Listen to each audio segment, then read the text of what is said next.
Um, dois, três, gravando! Olá pessoal, eu sou o Lucas e hoje estamos inaugurando nosso podcast Foto Movimento e temos como convidadas nossa coordenadora Ana Carla e nossa pastoralista Rosa. E ambas aceitaram representar o Sul e o Nordeste em nosso podcast, pois nossa pauta de hoje é cultura, educação e social. Vamos começar com as perguntas. Qual o motivo da sua mudança aqui para o Paraná? Então, na verdade, eu sempre quis trabalhar muito no Marisca. Então, eu morava em São Paulo e surgiu uma vaga para educadora social lá em Itapejara do Oeste do Paraná. Então, eu me inscrevi na vaga e fui selecionada e vim morar no Paraná. Qual é a maior dificuldade na sua região? Você também, Ana? Então, acho que morar em Santa Catarina, que é no caso do Rosa, então vem de uma outra região, eu venho de lá de Santa Catarina, né? E nesse momento que eu estou no Paraná, perguntou da dificuldade da minha região, da onde eu vim. Sim. Lá hoje eu entendo muito que é a questão da violência com a mulher, né? Então há um índice muito grande na cidade. Predomina o patriarcalismo, o coronelismo. Então hoje eu acredito que uma das grandes dificuldades é ainda a mulher ter um mercado de trabalho, mas também na sua vida, o direito de viver e de lutar por aquilo que ela quer. Eu entendo como uma dificuldade, mas a dificuldade social também é de oportunidade, de estudo, de trabalho. Na região que eu estou falando é onde eu nasci, eu me criei e fiquei morando lá até os 26 anos de idade e depois eu fui meio cigana, assim. Andei por vários outros lugares, já morei em Joinville, que também é Santa Catarina, morei em Caçador, que é Santa Catarina, então, aproveitando o gancho da pergunta da Rosa, eu trabalhei em Caçador no Marista, que é essa região em Santa Catarina. E aí depois de lá tive a oportunidade então de vir fazer um processo seletivo para trabalhar aqui então em Guaraqueçaba, no Marista, que nós estamos hoje. E você, Rosa? Então, assim, na verdade são vários desafios, como ela trouxe também, né, a questão do mercado de trabalho, mas um dos desafios assim, que a gente enfrenta é o fato de não termos uma quadra chuvosa durante todo o ano. Isso é um grande desafio, claro que a gente já superou muito isso, inclusive por conta de políticas públicas a gente tem superado a cada dia.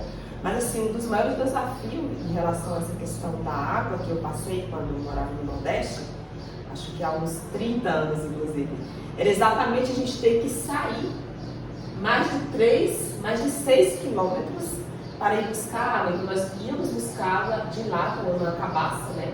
Na cabeça. Então esse foi um dos maiores desafios que eu enfrentei assim, no Nordeste.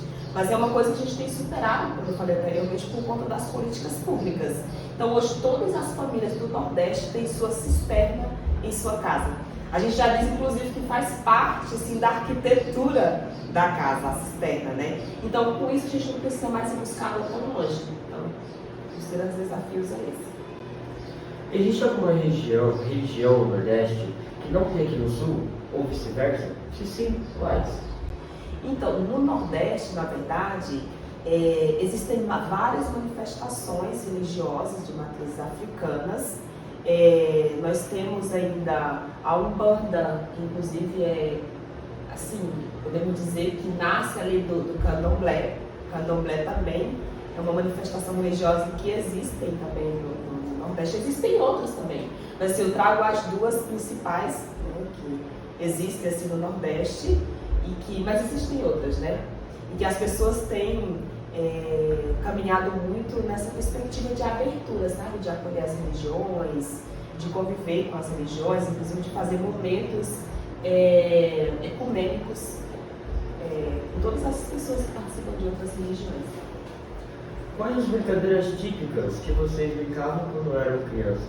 Nossa, eu gostava muito de pular tábua, então a minha região, né, mais rural, né, Princesa da Serra. Pula tábua. Então coloca um tronco no meio e uma madeira plana e aí uma criança pula daqui. A gente conhece como pula sentado, bem parecido, mas pula na tábua. Então é a minha preferida.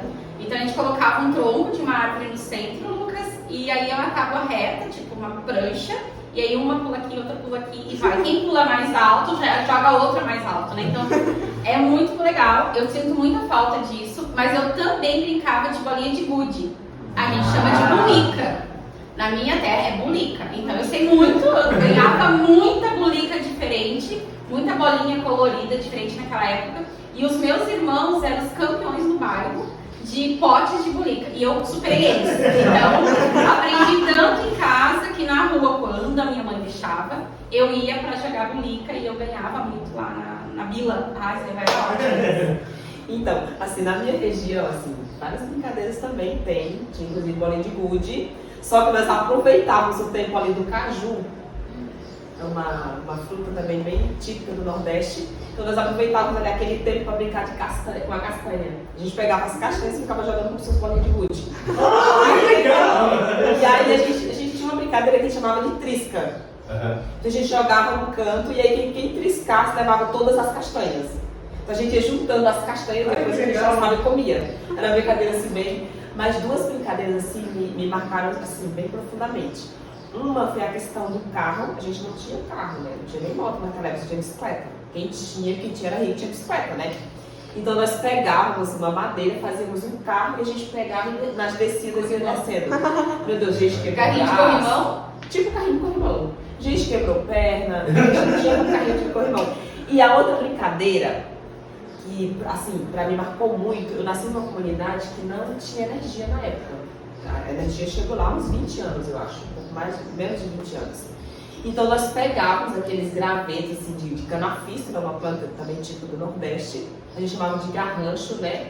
E pegávamos uma bem grande e a gente pegava aquelas tirinhas, tipo, do chinelo e amarrávamos em cada galha. E a gente acendia durante a noite e saía, dizia que era a nossa energia. Marcou muito assim a nossa. Era uma brincadeira, né? Que fazia trazia um pouco essa questão da necessidade que a gente tinha, inclusive politicamente, né? E a gente se divertia com aquilo. E eu quero trazer, porque eu vi que o tema nosso do podcast é educação, a minha brincadeira também, essa tábua que a gente pulava, a gente usava ela também como quadro. Então a gente roubava, não, tinha emprestado com a professora na escola, levava pra casa, e essa mesma tábua que a gente pulava, a gente estava como quadro em casa, né? Eu sempre fui da matemática, então eu dizia que era professora de matemática e usava essa mesma tábua. Então essa tábua era pra isso também. Ela também servia como quadro pra gente brincar de professora de escolinha. E eu adorava, porque eu dizia, gente, é brincadeira, pode errar.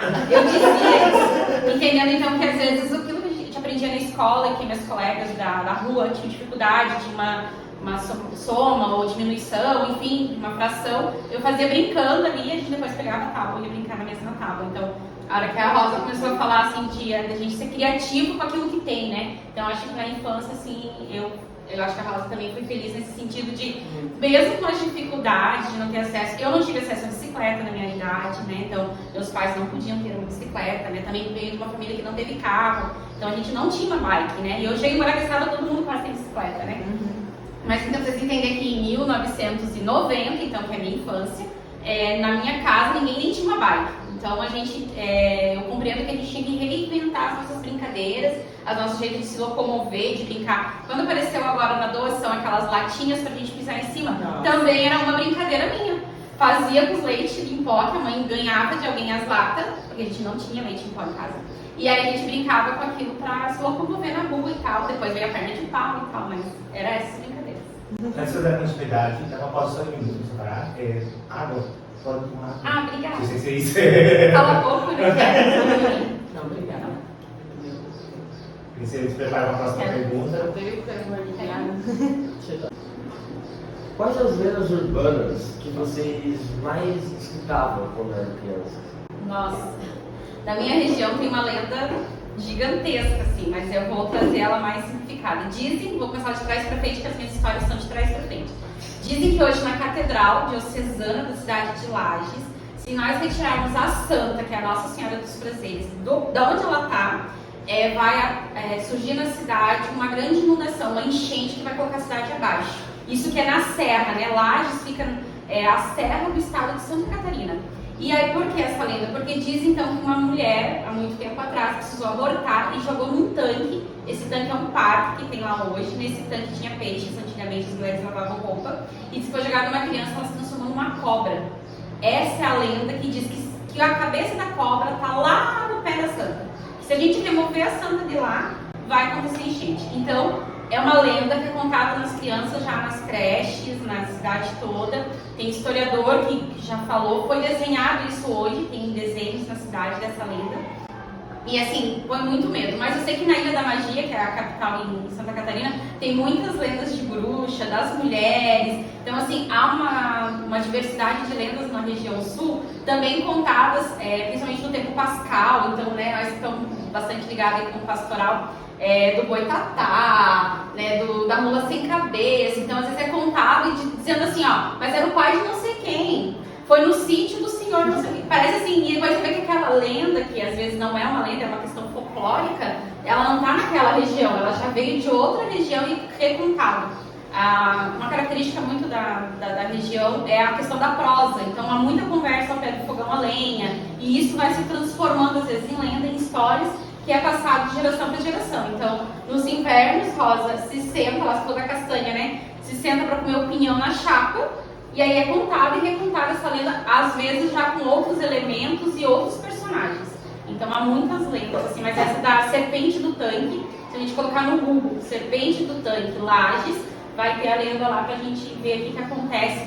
E acho que ninguém arriscou tirar a santa de lá ainda, sabe?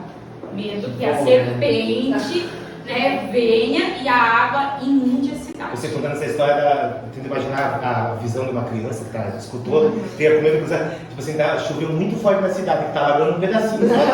Na cabeça dele vem que a cobra se mexeu, imaginando alguma coisa do tipo assim. Quando eles fazem a procissão, que é dia 20 e alguma coisa de agosto, eles fazem a procissão da Santa, há muito medo na cidade. E entendo, setembro é mês de gente, vai dar enchida. Né? Mas não é, eles não tiram aquela santa, tá? Eles tiram uma réplica dela pra fazer o passeio lá. Mas assim, engraçado, a gente também tem uma lenda lá no Nordeste, que é exatamente o Juazeiro do Norte. Não sei se vocês conhecem o Juazeiro do Norte, que é bem conhecido, o Juazeiro do Padre Cícero, né? Eu conheço. E o Juazeiro do Norte é uma cidade ligada com a cidade de Crato, né? E ó, Juazeiro, o pessoal diz muito que é o lugar onde Jesus nasceu, o lugar onde Jesus morreu. Então, para o pessoal, para algumas pessoas do Nordeste, ali é um lugar santo. Juazeiro do Norte, tem o Horto, enfim. A Maria passou, enfim, vários lugares que o pessoal diz que o pessoal vem passando, Marco do Pé e tudo mais. E aí lá no Crato tem uma igreja que é Nossa Senhora da Penha. E o pessoal tem essa mesma lenda, né? Assim. Só acredita que lá ainda vai inundar um dia, que lá já foi água, que jogou-se terra, né? E que por conta disso ainda vai inundar algum dia. Mas uma outra lenda também, essa lenda nasceu em Recife, é a lenda da perna cabeluda. Perna cabeluda. Nasceu, surgiu uma perna cabeluda lá no Rio, né? Não lembro agora o nome do Rio, e que essa perna cabeluda ela andava com as pessoas, andava, né? Então assim, é uma lenda que aí o pessoal, lá nos anos 70 essa lenda surgiu, assim. É perto de que eu Saci, né? É como se fosse, né? Mas assim, ela surgiu exatamente porque encontraram realmente uma perna no Rio, nos anos 70. E aí, por conta disso, né, eles ficavam dizendo que viam a perna em alguns lugares. Né? E então acabou virando uma lenda. Eu quero dizer só que a lenda que eu trouxe de Lages reflete um pouco de como as mulheres naquele tempo já tinham que esconder uma gravidez. E de repente aconteceu isso de história real mesmo, de que a mãe teve que se entregar o filho para adoção, ou realmente teve que não ter esse filho, e se criou disso uma lenda, né? Uma história, mas que naquele tempo se entende que foi um coronel que engravidou essa jovem e que a casa que ela trabalhava não ia criar essa criança e nem ela mais. Então se entende que ela jogou a criança, né? Conta a lenda que jogou a criança então nesse tanque. E aí onde ela vira serpente. Então, às vezes ainda, voltando a dizer que a dificuldade da minha região é a questão da mulher, da postura da mulher, da posição da mulher, acho que reflete também até na lenda que é contada na cidade. Assim. Quais as melhores lembranças que vocês têm na sua região? A minha da Princesa da Serra, nesse momento, quando você fez a primeira pergunta para a Rosa de flora e fauna, me vem os ipês, né? Minha região tem muito ipê. E também girassóis. Então, aí na minha infância é a Margarida. Então, vem muito assim essa ideia de uma cidade que é florida, que nesse tempo as pessoas cultivam mesmo em jardins, né? Eu tenho uma mãe que é uma ótima jardineira, então me vem muito essa questão dessa boa lembrança. E uma outra ótima lembrança assim, que eu trago é dos movimentos populares e sociais que surgem no meio de um lugar onde dizem que o Sul ele é extremamente capitalista, ele é extremamente rico, né? Eles comparam, porque Santa Catarina é rico, não precisa nada, tem tudo, que tem emprego, tem fábrica, tem indústria, mas a troco do quê, né? Então, assim, eu acho que essa resistência que os coletivos fazem, que os movimentos populares fazem, me traz uma boa memória, uma boa lembrança. Quando eu estou aqui, sinto saudade disso. Eu pertenço a um coletivo, é o Coletivo Travessias. E nesse coletivo a gente consegue discutir questões sociais, questões econômicas. E esse grupo também me alimenta mesmo à distância, hoje pelo meio virtual, que a gente possa também continuar com essas pautas, independente de onde a gente está. E também trazer essas pautas que são de lá para o lugar que a gente está, né? Então, me vem essas boas memórias e lembranças, fora que eu trouxe agora há pouco, a prosa ao redor do fogão a lenha, né? Essa ideia de você poder ir para a praça e sentar numa praça e com os amigos conversar, que é livre, que estamos a fazer pagar, não precisa nada, né? Das brincadeiras na rua, né? Ainda hoje aqui as meus sobrinhos brincam na rua, né? Então, assim, ainda é uma região que, por mais que digam, tem tudo, ainda os meus sobrinhos reproduzem pula-tábua, ainda brinco de bulica, então, mesmo em 2022, a gente preserva isso, né? Eu acho que isso é uma boa lembrança. Então, assim, eu também tenho muitas boas lembranças, assim, da minha infância, assim. A brincadeira com casinha, a gente pegava, quando chovia, principalmente, né, que tinha mais folhagem, né, a gente pegava as folhas e fazia as casinhas, inclusive cozinhava lá dentro, de verdade, assim, claro, como que a gente tinha, né? Então era muito divertido. E uma coisa também boa que eu tenho de infância como a gente não tinha energia na nossa comunidade, assim, acho que por conta disso mesmo, nós sentávamos muito sempre à noite ali numa esteira, ali fora. Então a gente pegava uma esteira, não sei se você conhece a esteira, que é feito de palha de carnaúba. Então, geralmente as famílias vinham lá para casa, a gente ia para outra casa, toda noite a gente sentava naquela esteira, a gente dormia ali, as crianças, né? E as pessoas adultas iam contando história. Tinha história que, meu Deus, tinha história que eu não conseguia dormir depois de medo, assim. Mas era muito bom aquilo, sabe? Eu unia muito as famílias, eu unia muito as crianças, os jovens, isso era sempre muito bom. E outra coisa também que, assim, meu Deus, muita saudade das praias. As praias, eu me recordo com muita saudade, assim. Também fez parte da minha infância, da minha juventude. Como educador, e essa fala que estão fazendo, se eu vou colocar na tela, já que o Fotomovimento é um projeto que mexe com tecnologia. É muito pertinente, né, apresentador?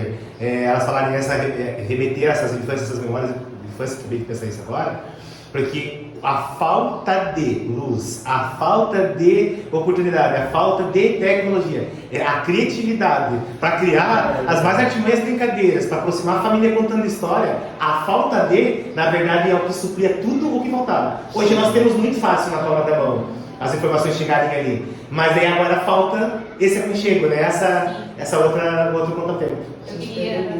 Eu falei com a Rosa essa semana, Lucas, e que eu aprendi a ler em grupo de família. Na minha região, o catolicismo acontecia, né, nas casas. Então a gente ia para as casas, nem sempre a gente ia na novena da igreja, quase nunca, eu acho.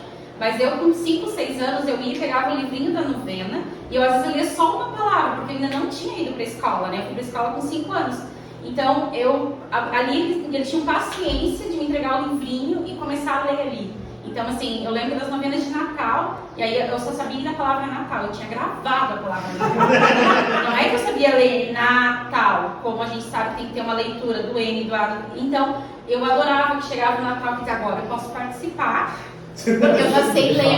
E aí começo a ler as preces, e tal. E isso reunia as famílias, e a gente ficava mesmo depois na partilha, comendo. Ai, às vezes ia só por causa da comida, tá? Só tal vida. Eu ia por causa dos bolos, das tortas que as vizinhas faziam. Eu ficava contando a hora, que eu também aprendi a ver a hora pra ir na novena. Quando você começou a ver a hora? Foi nesse momento. Mas lembro que já que o Alto trouxe agora, a questão da televisão. Quando chegou a TV, eu lembro, gente, quando chegou a TV dentro da minha casa. Então, assim, ninguém na rua ainda tinha. Minha madrinha, não, a madrinha do meu irmão deu uma TV pequenininha, e aí todos os vizinhos vinham lá em casa ver a novela. Aí era piso chapiscado no chão, não era liso, não era nada, não tinha nada disso que a gente tem hoje de acesso. E às vezes eles deitavam ali. A mãe lavava aquilo ali de tarde, já para esperar os vizinhos. A minha casa tinha 3 peças e um banheiro, 2 quartos, a cozinha com tudo, com essa TV pequenininha lá, e a gente assistia no banheiro. E mesmo assim, às vezes vinha 15, 20 pessoas. Eu digo pra minha mãe hoje, eu não consigo imaginar Eu não consigo, mas naquele tempo era isso. Umas 10 crianças e os adultos para nós assistir a novela das 8. TV chegou em 1992, 93, por aí eu tinha 10. O que vocês mais gostavam de comer nessa região de infância? Meu Deus, assim, eu tenho muitas comidas que eu sinto muita falta, assim. Acho que a culinária nordestina é bem específica, assim, né? Acho que é bem específica. Uma coisa, assim, que eu gosto muito, assim, que eu lembro muito, assim, eu gosto, é vatapá. Nossa, eu adoro vatapá. Eu adoro panelada. Panelada e buchada. A gente não tinha, lá na minha casa, a gente não tinha, assim, essas 3 refeições que a gente tem hoje, normalmente, assim, né? A gente tinha no máximo 1 ou 2 refeições, assim. Então, geralmente, quando alguém matava um carneiro ou um bode, lá tem muito bode, carneiro, né? Então, o pessoal às vezes dava um falho pra gente tratar ele, né? Ou a gente comprava bem mais barato, né? Quando matava em casa, às vezes a gente fazia. E minha mãe sempre fazia, na casa não tinha geladeira, não tinha energia, né? Então ela pegava aquela panela, fazia a buchada mesmo, com arroz e tudo, né? Pegava a buchada, colocava pra cozinhar à noite. E de manhã a gente comia, como se fosse o café da manhã. E ali já dava pro café e pro almoço, né? Que é muito forte a buchada. Então assim, a buchada pra mim é uma coisa bem muito assim, especial, que eu sinto muita falta. Né? A buchada, o baião de 2, aquele baião assim meio melado. Esse primeiro que você falou, esse vatapá? Como que ele fala? Vatapá. Vatapá. Como é que ele é? Então, assim, o vatapá, ele, na verdade, é uma comida que a gente come geralmente no período da festa junina. Você faz ele, você pode fazer com pão ou então com a farinha, pode fazer farinha de trigo também, mas com pão fica bem mais gostoso, assim. E aí você faz com frango desfiado, a gente usava muito galinha desfiada, né? É como se fosse um creme de galinha, só que um pouco diferente, assim, bem mais consistente, né? E tem muita pimenta.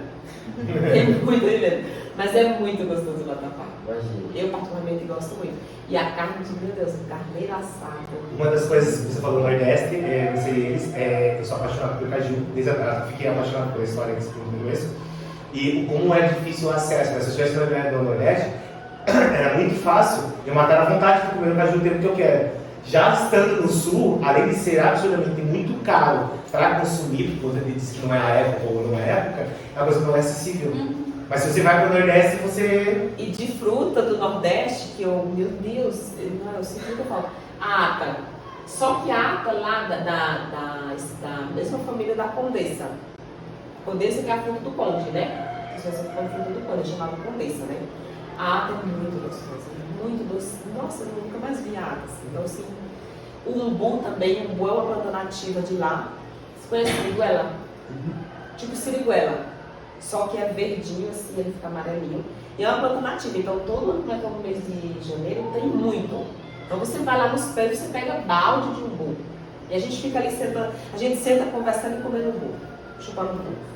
É muito legal, meu Deus. Tem muita coisa assim, né, que a gente... A minha comida, Lucas e pessoas, eu sempre gostei muito de linguiça caseira, a linguiça que é feita. Por quê? Porque minhas férias de julho era ficar na casa da avó ou da madrinha. E eles preparam, então carneiro, porco e tal, e fazem aquela linguiça caseira. Mas aí, claro, eu vou puxar sardinha, né, pro meu pinhão.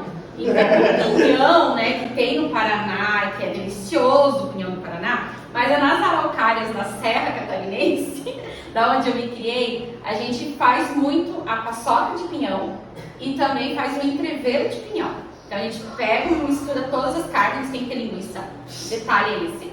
E aí mistura bacon, frango, calabresa, carne de porco, carne de gado, frango, faz um disco, frita tudo isso. Previamente você cozinhou o pinhão e aí você mistura com pimentão, tomate, brócolis, com aquilo tudo que tu gosta, cenoura. Isso vira um entrevero de pinhão. E também é a partir de abril a julho que a gente tem essa colheita na cidade.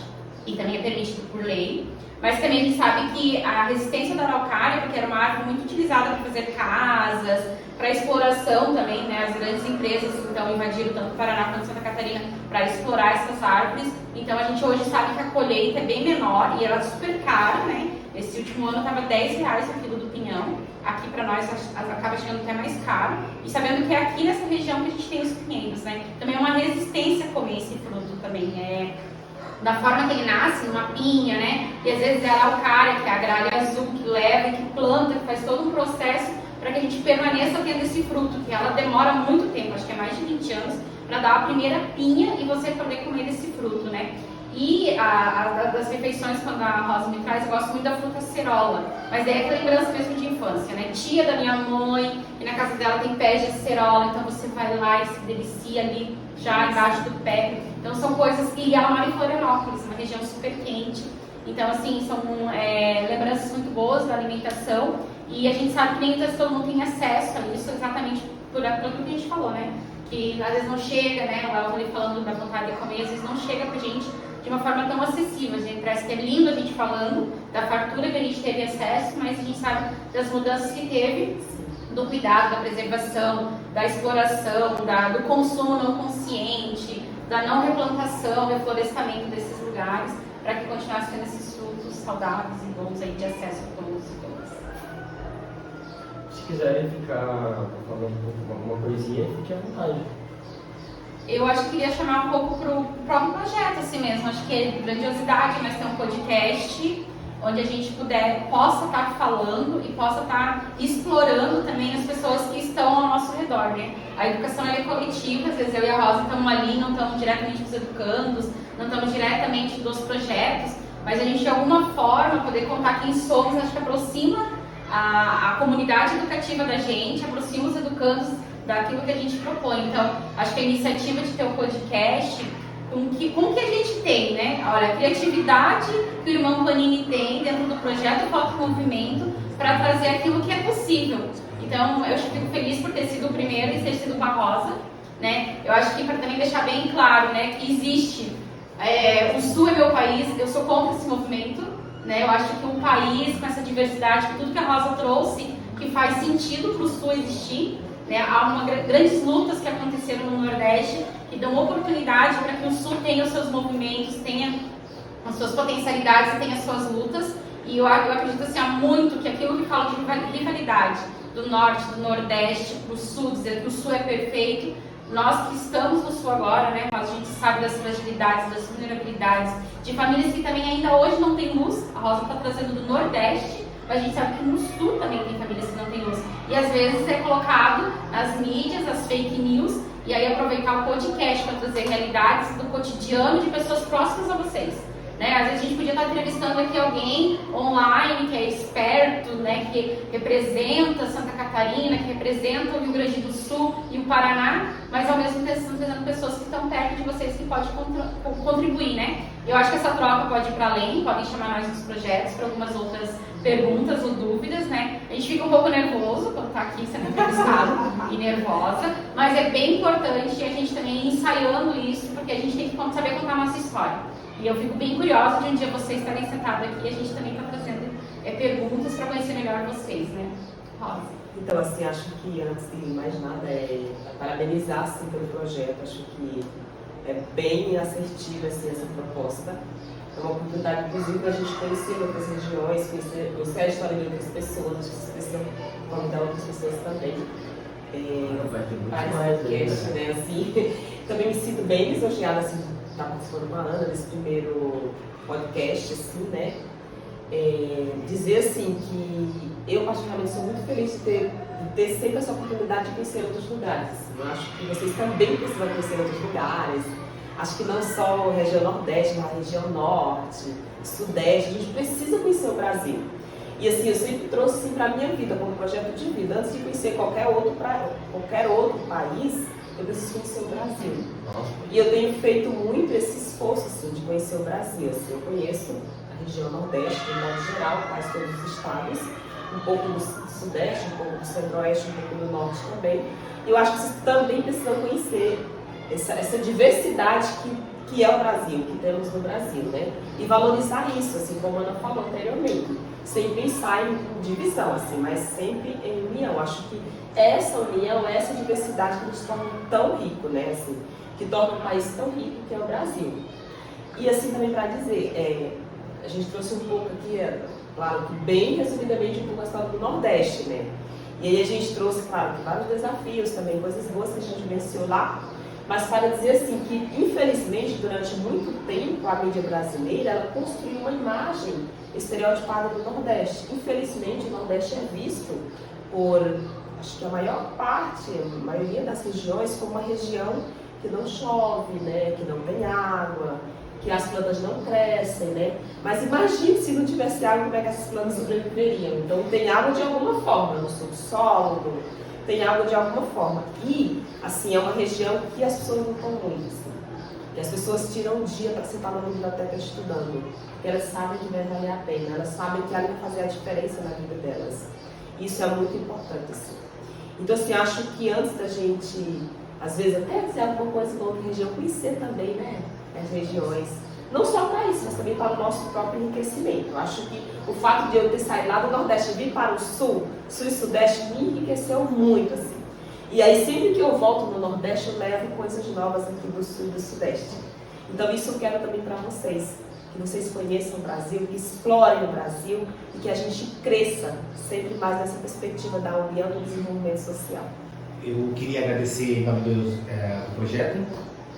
Ficou gostoso, prazeroso esse podcast nosso primeiro, porque a intenção deles não era fazer uma rixa que quem vai ter melhor cultura, quem tem melhor isso do Nordeste ou do Sul. E foram isso, vocês contando histórias e vivências, mostrando assim como é rico, como são histórias completamente diferentes, mas tem essas singularidades, tem suas desigualdades. Fica uma coisa para conhecer o Nordeste e o Sul como só mais duas potências das coisas boas que o Brasil tem. Eu fico muito lisonjeado e muito obrigado por ter aceitado o convite das crianças.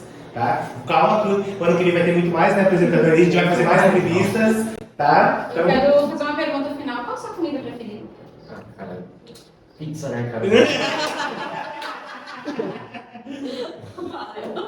Bom, pessoal, esperamos que tenham gostado e que possam maratonar todos os próximos episódios que teremos no nosso podcast. Agradeço novamente a vocês duas por ter aceitado e comparecido aqui. Agradeço por você, espero que o espectador que esteja assistindo a gente até agora.